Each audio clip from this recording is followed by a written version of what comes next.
मैं हूं मोहम्मद सलीम खोजावारिया। कालम को पढ़ना ज़रूर। पाकिस्तान की तारीख में कौमी सलामती के हवाले से दो मौके बड़े ऐसे आए हैं तारीखी, जो आई वुड से पाकिस्तान के फाइनेस्ट आवर से। पाकिस्तान का फाइनेस्ट आवर नंबर 1, जब हमने न्यूक्लियर टेस्ट किया। ठीक, प्लानिंग, कोऑर्डिनेशन, इंप्लीमेंटेशन, ठीक, परफेक्ट। ठीक, और दूसरी दफा हुआ था पुलवामा के बाद, जब बालाकोट पर हमला हुआ तो उसकी जो जवाबी कार्रवाई की थी, उसमें भी प्लानिंग, कोऑर्डिनेशन और एक्सिक्यूशन परफेक्ट। तो अब तीसरा मौका मिलने जा रहा है। इकबाल ने भी कहा था ना, अपनी मिल्लत पर कियास अक़वाम मगरिब से न कर, खास है तरकीब में कौम रसूल हाशमी। पाकिस्तान की कहानी अपने बच्चों को जो है आपने जरूर सुनानी है, ताकि वो पाकिस्तान की कहानी ना भूले friend. And we know how to defend it, whether it is the third generation or the fourth generation or the fifth generation, they know that what Pakistan is for them. आज तक इंसानियत की तारीख में सिर्फ 2 रियासतें हैं जो कलमे की बुनियाद पर बनी हैं। पहली जो थी उसका नाम है रियासत तैयबा, क्योंकि तैयबा जो है वो नबी करीम सल्लल्लाहु अलैहि वसल्लम ने उसको नाम दिया था। और जबकि कुरान में उसका नाम है यसरब, या अहले यसरबा ला मुकाम लकुम फरजिउ, ये कुरान में नाम है उसका, जो आज जिसको मदीना अल मुनव्वरा कहा जाता है। और दूसरी रियासत जो है वो उसके 1300 साल के बाद अल्लाह ताला ने ये आपकी बनाई है, कलमे की बुनियाद के ऊपर।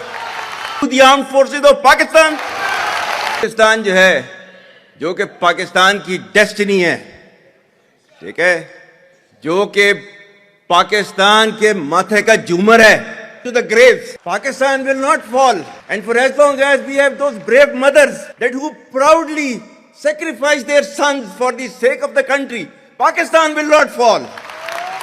आपके मुल्क के सिक्योरिटी के इदारों को, those that who are sacrificing their lives on daily basis for your safety and security and for the well-being and defense of the country, जो उनको belittle करता है, he is actually friend of enemy and he is enemy of Pakistan. Pakistan needs to be a hard state, a country whose all institutions, whose all departments, organizations, divisions, allied departments, they are working as per the law, they are fully operational, and everything is being done as per the constitution, is a hard state. ये social media का मैं कह रहा था, आपका जो है वो मजहब क्लियरली सूरह अहज़ाब जो है जाके खोलें, पढ़ लें उसको, उसमें क्लियर लिखा हुआ है। मतलब कुरान से ज्यादा ट्रूथफुल चीज तो हमारे लिए कोई नहीं है ना। या अय्युहल्लज़ीना आमनू इन जाअकुम फासिकुम बिनबइन फतबय्यनु अन तुसीबू कौमम बिजहालतिन फतुस्बिहू अला मा फअलतुम नादिमीन। कि ऐ ईमान वालो, जब तुम्हारे पास कोई फासिक स्टोरी लेकर आता है तो तहकीक करो, ये ना हो कि तुम अपनी जहालत में किसी का नुकसान कर दो और तुम्हें उसके ऊपर नदामत उठानी पड़े।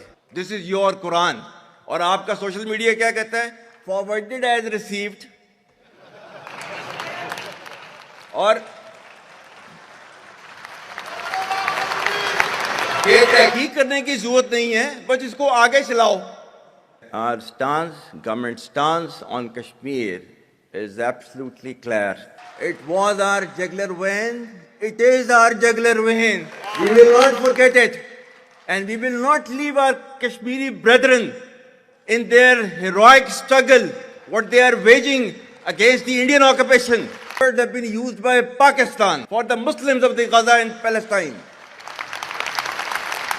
So it's not a question of when will Pakistan rise. It is no more a question. Pakistan has already started rising.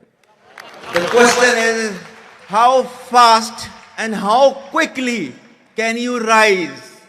That is the question. And we will definitely guide this country to occupy its rightful position in the Committee of the Nations. If you come across difficulty, face it. Stand before that difficulty and overcome that difficulty. And chart out your path toward that destiny which Allah Ta'ala has promised you. And we will reach there, inshallah, regardless of all these difficulties. Pakistan, Hamesha Zindabad.